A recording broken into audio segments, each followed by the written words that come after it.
Bwabadde ayogera Keriba Namawulire abakungande ku kya UPDF ky'ekibinja ekisooka mu nkambi y'eggye ey'e Kakiri, omwogezi w'ekibinja kino Major Charles Kabona asaba abakulembeze b'ebitundu obutasubwanga nkiiko za byakwerinda eziba zitegekeddwa ku byalo byabwe, nga Kabona awadde alipoota ku bamu ku bazze bakwatibwa nga benyigira mu bumenyi bw'amateeka mu bitundu eby'enjawulo. Security esookerwako etandikira ku muntu wa bulijjo, ate omuntu wa bulijjo kimukakatako okukwatirako poliisi n'amagye okulaba nga balina obuterengevu mu bitundu byaffe, ate n'okulaba nga batyako etafaali ddene ku byokwerinda by'eggwanga.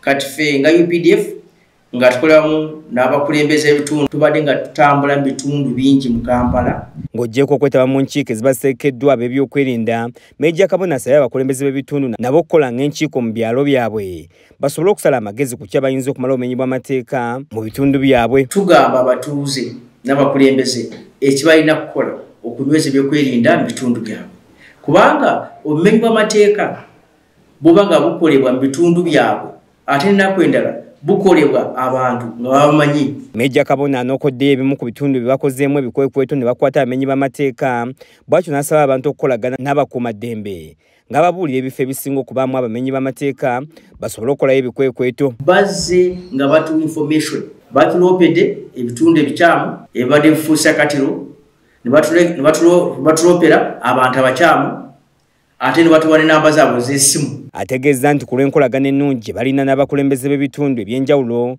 kakati Kampala ntebenkevu boogeragana ne bwe byali myaka egya 2018 eyo. Era bwe tumanyi bulungi kati Kampala y'essaawa zino eriku enjawulo ne Kampala eyaliko emyaka nga 2018 nga tulina b'ebijambiya. Bw'abadde afundikira Major Kabona akuutidde abantu ba bulijjo okubeera abeegendereza era bewala okutambula matumbi budde kiyinza obbaviirako ebizibu. Neus Kyomuhendo yakusakidde eggulire lino ku Lakes TV agaleero.